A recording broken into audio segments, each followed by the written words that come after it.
Welcome everyone to Mailfuzz TV. I am Peter and today I'm going to be talking about Gen V Season 2 Episode 8. It's called Trojan and it is the season finale, so spoilers for the episode as always. And yeah, the big climax of the season, which funnily enough, much like The Boys Season 4, ended up feeling a little bit more like set up for The Boys Season 5.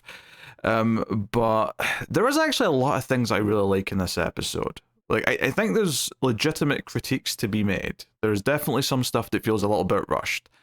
Doug, I think that was his name, the guy that Cypher was puppeting the whole season, the way he's quickly written out, like, obviously he gets to have a couple of nice moments where he thanks them, and he's telling Polarity about Andre and how he thought it was special and whatever, and those are nice enough. He's very, very quickly written out, killed by Black Noir. And that does feel a little bit on the rush side.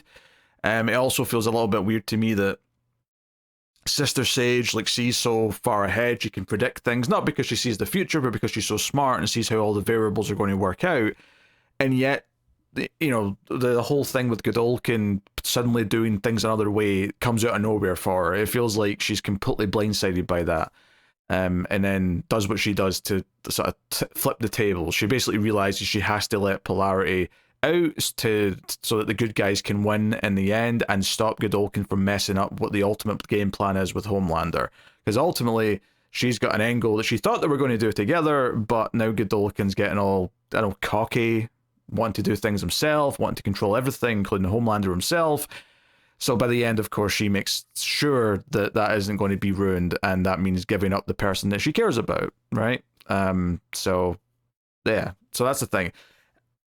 I think the idea of her having to make that choice to help the good guys because it'll ruin the ultimate game plan, it shows how committed she is to the ultimate game plan, and I like that she's predicting that part of it, that this is going to ruin what she wants, but it doesn't really jive with the fact that she seems so shocked that Godolkin's changing course earlier in the episode. That feels a little bit like, I don't know, like her power's not working correctly. It's the problem when you have characters that are so smart or have visions. There's a moment in this episode, actually, where Annabeth runs up to Marie, and Marie says, "Hey, any new visions?" And she just goes, "No, nothing new yet." And it feels kind of like almost like the writer's just having to admit, yeah, we can't have her have another vision because, there's nothing for her to have a vision about. Even though, in theory, it's like a weird thing that you have to kind of play around with a little bit when you have characters who can predict things or see the future or whatever, of when they see it, when they don't, and sometimes it can feel a little bit weird when they don't. So there's that, right? However, there's some things that I do like in this episode, right? I think the plan to get to Godolkin's fun, and thematically I like it because Godolkin's whole thing was that he wants to, get rid of all the weaker supes, the ones that have powers that are useless, the ones that he sees as not valuable. And the message, of course, of the episode is that everyone's valuable. All the ones you see as inferior are still valuable. They're still people, and they can still contribute something. So the idea that the guy with the I can hide people in my ass powers being a signature part of their plan to sneak into the room, where the entire team, barring Marie, who has the big heroic entrance first, up front, this ass guy hides everyone else. Everyone else comes out of his ass. That's a fun bit. It's funny, of course, it fits in with the humor, but it's making a point, as is Bushmaster using her powers to tie up Godolkin, and it feels like she's doing it in a heroic. It's something really silly and funny about this girl undoing her trousers and letting the bush flow, but that being this saving thing, and it's this idea that he would write her off because her powers are what something that he would see them lesser, but she's able to be part of the plan that almost takes him down. I can't say quite takes him down, because he does kind of ultimately take control of Marie, which is what he wants to do, because he thinks if he can take control of Marie, he can take control of Homelander, because they're both Odessa babies, and that's his whole thing. But I do like those moments. I think those are really good little bits that, just with what little they've set up of this him not valuing people that he sees as lesser, and having those lessers, quote-unquote, rise up to be a part of the plan that takes him down. It isn't just the Omega-level super-powered people that are doing it. They're all valuable and have their unique ways to contribute. So I like that part of it. The other scene that I liked a lot of was when they're in the dorm room, and it all builds up to Marie, Emma, and and Kate having like kind of a bonding moment, and like Emma saying with their family and making a threesome joke, which Kate rolls her eyes at, but and all eventually Marie apologizes properly to Kate for what happened to her, and then uses her powers to fix her, which is a sweet enough moment. I was almost worried that it was going to lead to Kate like betraying her later in the episode. I'm glad it didn't, because I would have been really annoyed by that. But the part of that scene that I really liked, all of it was good, and it kind of it further kind of solidifies the idea that, even when the show is not doing amazing on plot, like, I'm usually into a lot of the core characters and their relationships. And there's good and bad with that. I thought the scene where Jordan breaks up with Marie's it feels a little bit TV dramatic. Like, she's just, or they have made this decision that they can't be a couple anymore because we're just going to end up in the same place. It just kind of feels like we want them to break up because we've got ideas for later, not because it necessarily feels like. I know they seeded it by Jordan having doubts in the previous episode, but even those doubts when Jordan started voicing that, oh, you're too powerful now, maybe we can never be a normal couple, even that felt forced at the time. So this technically pays them off, Jordan making this decision and breaking up with Marie, but it still feels just as forced as it did when they introduced them. It doesn't feel like, oh, you set it up so it feels natural now. No, because even when they set it up, I felt this feels forced writing. This feels like writers wanting characters to have a reason to break up or have a decision. And breakup's the most common thing, but honestly, anything where you find yourself going, I don't believe the reason they have for doing this thing, whatever this thing is. And that's when you don't feel the character motivation, and that's when it feels like weak in terms of writing. And I feel it in that scene. But to go back to the scene in the dorm room where they're all bonding, the moment I really like in there is the moment Marie starts doubting herself. She's like, I bought into everything Godolkin said, that Cypher said about being special, about being the chosen one, and yada, yada, yada. I bought into it, and I'll never be anything more than a girl who cuts herself to feel something. And my favorite part of this entire sequence, maybe the entire episode, honestly, I like the assault on Godolkin later with all the weirdo powers being used, because it means something, but is that when Marie says that, Emma jumps in immediately and says, F that. Like, she just shoots it down immediately, and she's not having it. She's not having her be put down. And she preps her up, gives the family speech, talks about going through her own struggles to try to give an example and like kind of motivate them. And it just, what's so good about it is that it feeds into that other great scene with Emma a few episodes ago, when she was being told by the other girl, whose name I'm forgetting, who's also a factor in the plan with Godolkin, because she steals his powers for a little bit. Harper? Is it Harper? It sounds like, I think it's Harper. But that scene where Harper said, no, like, maybe your greatest power is how you make everyone else better. You make everyone else feel like they're worth something. And yeah, Emma gets her big moment to get big and kick Godolkin in the face, and it's satisfying for all the obvious reasons. But really, it's this scene that's paying off what they set up with Emma earlier on. And I do actually really like this. I like her sitting down, and even Kate, including Kate in the family and in the hug, felt like kind of a big deal, because she's the one that's been the most vocal about not helping Kate all season. So really liked all that stuff. I think that was where, for any faults of like the plot, and maybe having to like have the characters be dumb the last couple of episodes so they could do this whole stuff with Godolkin, and maybe the feeling of it being a bit rushed that he's taken out so quick, those are all very valid. And I do feel some of those bits feeling a bit off, and it does in some ways feel like because they want to have them in a certain place for the next season of The Boys, which I already thought they were going to like pop into that season. Like, I generally already thought it makes so much sense for all of these Gen V characters to show up in some form. I think the ending of this episode makes it clear that they're going to be there.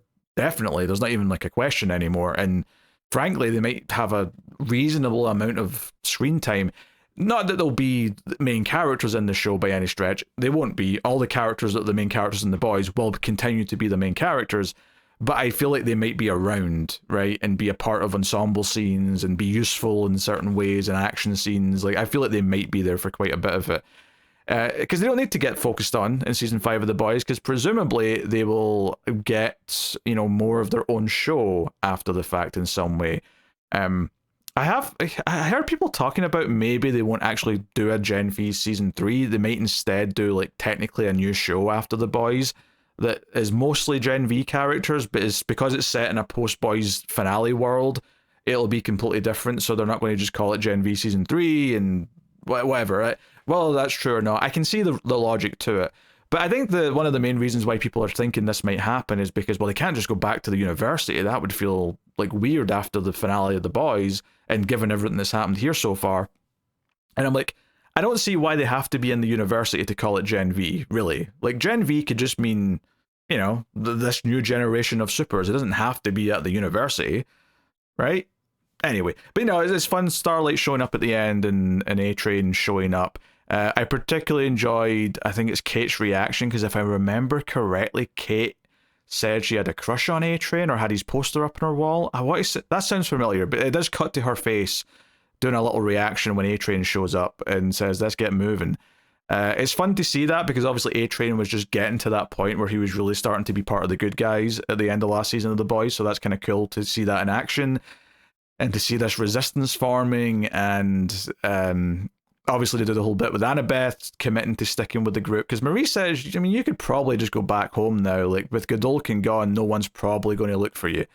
So, you know, I appreciated that. Another thing I liked in this episode actually as well, as much as I said the whole Sage, like, being surprised by her boyfriend's sudden turn to want to do things a different way, I do actually like the scene where he rambles a bit about Homelander and says that we're in mediocrity because Homelander's too much of a weak little man, that he can't have competition. He's scared of anyone being his equal, that he's surrounded himself with useless idiots like Firecracker in the Deep, and we're stuck in this mediocrity. And it kind of like is interesting because it doesn't make Godolkin sympathetic or we like him more. Far from it. If anything, he's a more dangerous villain than Homelander is in terms of what he believes in and in terms of his attitude. Like, Homelander's dangerous, Homelander's terrible and scary, but we've talked a lot over the seasons of The Boys about how he is basically a man-child, and a lot of what he does is almost very predictable because of the way he reacts to things, because of the seeking of acceptance and adoration and all the rest of it. Godolkin's almost more scary because he's more straight up like a Hitler, basically. Like, you know, he wants to cull the herd, he wants to be in charge and have everyone be strong around him and all the rest of it. So I did like him pointing out the flaws of Homelander. I thought that was interesting. Having a villain like him point out the flaws of Homelander felt very natural to me. And it goes back again to what I was saying about maybe the plot doesn't quite work entirely for the end of the season. It feels rushed in some ways. But I think every time it stops and have characters be characters and like have things pay off in who they are, and like, or even just the greater world and the mythology they've built up, it tends to work quite well still. And that's a sign to me that the writers really know their characters and that they've really built this world up. They've just maybe fumbled a little bit in terms of like the actual story of the season, particularly in the back half, where it's felt a little bit more rushed, and it's felt like a little like we could see the twists and turns coming, and it makes the characters look a little bit dumb because they don't see the twists and turns coming. Especially when some of the characters are supposed to be able to see the twists and turns coming. It's kind of their whole power set. So I think it's and then it's an interesting finale in season to talk about in that sense, because it is a bit of a win and a failure at the same time in different ways. I know some people just hate it. Some people just think it's trash, and they think there's nothing of merit here. I do actually see a lot of merit in this finale. It's just not all of it, and there's definitely things in it you can flat out critique. And you know, when it pays off some little things like Emma hugging Polarity, even asking him to come with them, which he doesn't. I like the little joke as well that Jordan just switches into male form because they have to pee and there's no toilet, and he's like, well, I'll just switch into guy form so I can pee standing up, and the girls are just like, that's just so not fair. That gave me a chuckle. That was a fun little bit. It's one of those little human moments of like, if you had these powers, what other like little ways would it spring up in conversation, or little things that it would tackle? You know, that's a poor choice of words, but you know what I mean. Like, what little things would you be able to do? What problems would you be able to solve that no one would even think about, and you'd be like, ah, shit, that's actually really convenient. So, yeah. So that was there's lots of little bits in here that are really good, and character moments that are good. You know, I thought it was fun. You know, I think Jazz Sinclair getting to portray being controlled for a scene when Godolkin took over Obviously, it was a very menacing moment, but it was fun getting to see the performance completely change. I thought she did a good job with that, which is nice. But ultimately exploding him when Polarity came in, because they set up that Polarity can kind of combat the control power with his. They established that. If anything, I almost wish that they made a bigger deal out of it than they did, right? It almost felt like, oh, that's actually a really important detail. It's almost like this idea that to defeat him at the end, we needed both Marie and him, because he can nullify his controlling powers and then Marie can take him out. It's two parts of the puzzle. And it almost feels like they didn't make enough of a big deal out of it for me to feel like, oh, that's going to be the saving grace, is the idea that Polarity is such an important key. And you can almost see how Andre would have been that important key instead, had we could still have him around. But yeah, it's I think I like that, again, the mechanical element of it more than how they actually told me that part of the story. And especially since the whole Black Noir arresting or kidnapping Polarity, fanboying out over him only for Sage to release him. Again, I like the reason why Sage makes this choice. It just feels a very rushed that we only just got here. We could have had her starting to maybe you can only have the actor, because you only this is only the second episode I think she's been in. Maybe it's we only have her for 2 episodes, that first one she was in and now this one. But it might have helped a lot if we saw her start to see signs that Godolkin was going a different way and start to worry, and maybe hope that she could convince him to stay on the path that they'd agreed to. But finally, in this episode, she makes the ultimate choice to betray him, to make sure that he doesn't ruin it. And I wonder if it also would have made her decision feel a lot more natural if we'd built up to it over several episodes. Whereas here, we've only seen 2 episodes with her with Godolkin in some form, so it doesn't maybe have quite as much impact that she's betraying him than it would have if we'd spent more time with that relationship evolving throughout the season and in some other scenes. But, that's maybe a more of a logistical problem than a writing one per se, but maybe the writing should account for it, right? If the writers know they can't have something, then they should be writing around the fact that they can't have it. So, I don't know. There's definitely the pros and the cons to consider with a lot of this stuff. What else is there to talk about? Obviously, Rufus is in the group. We didn't even talk about Godolkin butchering a classroom of the students, making them all fight each other. Then he makes them all dance. One of the details that he does address, and I'm glad he brought this up when Marie showed up, is that when he was controlling the students, particularly when he was getting cocky and making them all dance after they were all badly injured, he was using his hands. He was controlling them like a symphony. He was a conductor. But he did chastise Marie a few times for using her hands when she doesn't need to. So I'm glad that they at least addressed that he's like, you know what, I get why you use your hands. It's kind of fun. You don't need to. It's useless. It doesn't serve a purpose. But it feels good. It feels good to use the hands. So if you did notice that and were like, wait a minute, he was saying you shouldn't use your hands and he's using his hands, I like that they addressed it and they made a point of him being like, you know what, it's actually kind of fun, so that's why I'm doing it. So yeah, that's fine. I think this season as a whole is kind of interesting because I think once it got into the meat of the season, I think episodes 4 and 5 were really good. And 4 and 5 really got to the full potential of what this season was tapping at.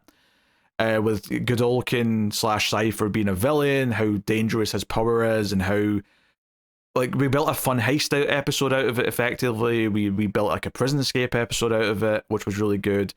It was when we kind of had to slow down and have all the characters stop and just do exposition scenes that maybe it started to suffer a little bit, which is maybe what the last couple of episodes were a lot.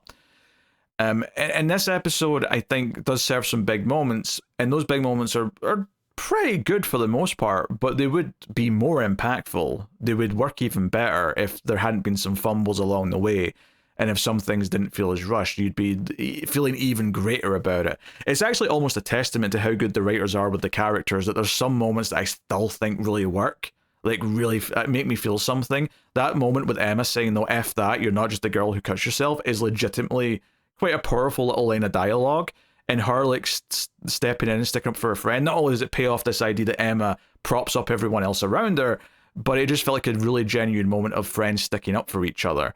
And the writers kind of acknowledging, yeah, the biggest strength of this show in particular is that we have built a group of characters who are starting to become a bit of an oddball family. And a lot of my favorite TV shows have like makeshift families, like, all the way back to the Scooby Gang on the hit television show Buffy the Vampire Slayer is something that I very much can get into and really appreciate when those things form. And it's not just because they're related by blood or whatever. It's a group of oddballs who are kind of outsiders and rebels who ultimately are doing the right thing, but are underappreciated for it, either because they can't let anyone know, or because, in the case of this show, they're kind of the outlaws because of the status quo with the Seven and Homelander and all the rest of it. So I don't have as much to say on it, which is kind of weird, given that it's the finale. The finale usually leads to a lot of strong opinions about a lot of things.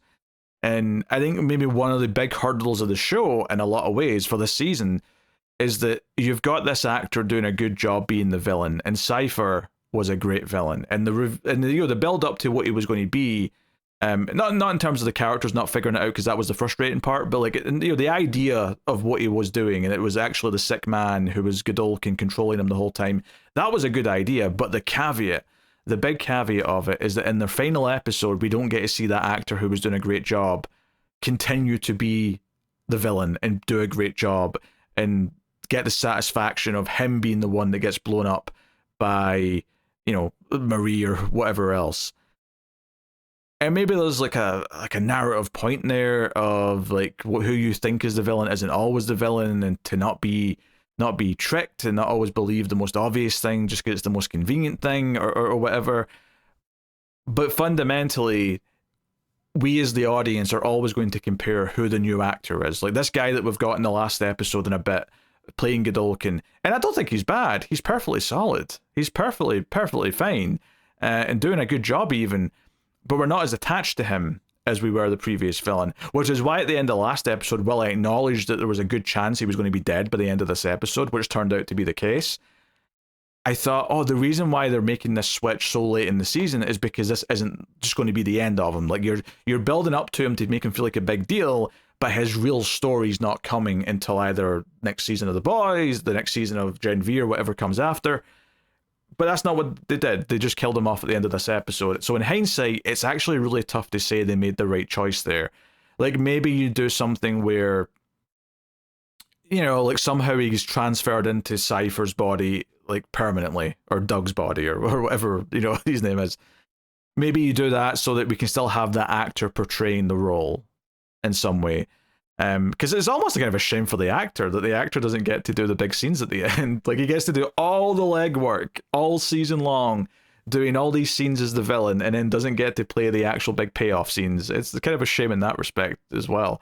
But yeah, I think that was always going to be a hurdle and something of a sticking point for the premise of what they were doing. I enjoyed figuring it out, and I really liked on paper what it was quite exciting, and I definitely wasn't mad that they were going in that direction. It was just a case of once the characters finally got to that point, it felt like we took a little bit too long, given how quickly I feel like the audience had the tools to figure it out. Not everyone would have, of course. Not everyone's thinking about it too hard. No one should feel bad if they didn't. And I think for people who didn't figure it out before it happened, maybe that reveal worked quite well when it finally did. But I think for those of us who did, it was kind of like, we're already at the finale now, and they've just figured it out. Like, we're just there. There wasn't a lot of time left to really delve into it, and maybe it would have let us spend more time with the second actor, so we could have done more interesting things there. Now, admittedly, what do you do with Doug in that case? Because it feels like they wanted to kill him as quickly as possible, so they didn't have to deal with him anymore, and that's fine, but it isn't also kinda, because it's like maybe because I said before when I figured things out, I was like, it's kind of interesting, like what this man's experience is that's been controlled like a puppet for what's apparently been 30 years of his life. And they touch on it a little bit here. He says a couple things about it and how how horrible it was, and like being forced to kill people and things like that. But it feels like this would be so traumatic and violating. Like you could you could build a psychological drama of just his therapy sessions for the next like 2 years or something like that. Like, like there's so much stuff to mine there, and he's just killed off like in the next scene, basically after the scene where he talks to them all. The next time we see him is in the car with Polarity, and that scene ends with his death, and that's it. He's gone. So yeah, it just feels like maybe they should have had some better plans or more interesting plans for him after the reveal or something. So there's a few things that just don't feel like they're completely satisfying, right? A little bit of anticlimactic stuff. But yeah, like, the main group of characters all joining the Resistance at the end with Starlight and A-Train is pretty cool. Like, I'm excited to see them intermingle with the other characters in the group. And because this show's been developed by a lot of the same people, and they've been planning for this, you expect that their powers are going to be useful to the main characters on The Boys, and we'll see how some of that pays off when that comes sometime next year. So yeah, so yeah, I mean, mixed. I guess overall it's mixed, but the things I liked in here, I really liked. Like, I really like some of the little character moments. And sometimes that gets you through. Like, like I brought up Buffy earlier, right? I always like to bring up Buffy, but Buffy has some stinker episodes. It really does. But you get through them really easily because you like the characters, and you like, even if the plot of an episode is terrible, the characters reacting to it and bouncing off of each other 99 times out of 100 probably still makes it relatively entertaining, and you're not mad that you watched it. And I kind of feel that way about this episode, and even the last couple to an extent, where the characters having their payoffs with each other, other than the breakup scene, which I do think feels a bit forced, like, but most of the other parts of it, with the pep talks with Emma, but them sticking together as a team, just feels really nice. And like, maybe it's not like super original or anything like that, but there's also not a lot of shows on TV like this right now. And even if there is, all TV shows now are like 8 to 10 episodes, and they take 2 or 3 years between seasons. Like, I'm not inundated with tons of these at the moment, so it just feels really nice.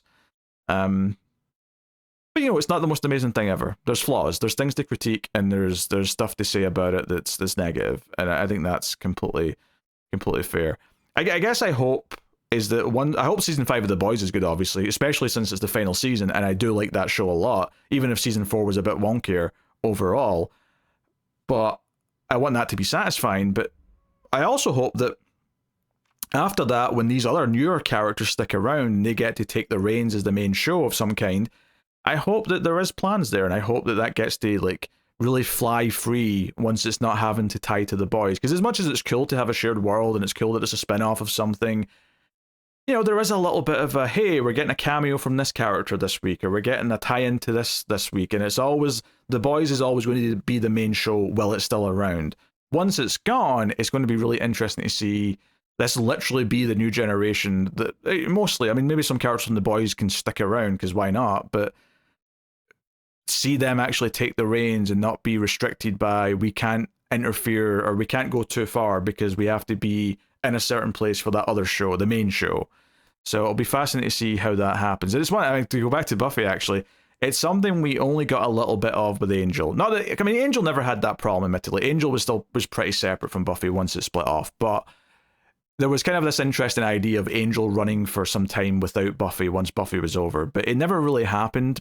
We got one season. Like, there was one more season of Angel, and then that was also over, and that was kind of a shame, because it was kind of like, hey, they're doing some weird and interesting things. Let's see what they do for a few years when they're just the only show in this universe. And we sadly never really got that. We only got 1 year. And some people think it's the best season of that show. I don't know if I agree with that, but I certainly do not argue with them. And it's been a while since I watched Angel, actually, so I'd be excited to go back and see that at some point. But anyway, I'm getting off track here. So anyway, that's been my thoughts on Gen V Season 2's finale. Mixed bag, some really good things and scenes that I think really land, but some rushed plot elements and some stuff that overall are never going to make, I think, this be a season that someone says is like their favorite season or be the main selling point of the show. But yeah. So let me know what you thought of the season and the finale in the comments. Like, subscribe, all that stuff. I know this was a little bit later this week. Apologies, I've had a lot of extra movie recordings this week, and also next week, actually. So TV stuff's going to be late for another week. But I was able to squeeze this in at the weekend. It'll probably not be going out until Monday, though. So happy Monday, I guess. Thank you very much for joining me. You can support everyone over at patreon.com/MailFuzzTV or via YouTube membership. Anyone who supports is greatly appreciated. Thanks to everyone who already does. I'll see you guys next time. Keep watching TV. Have you got any vanilla?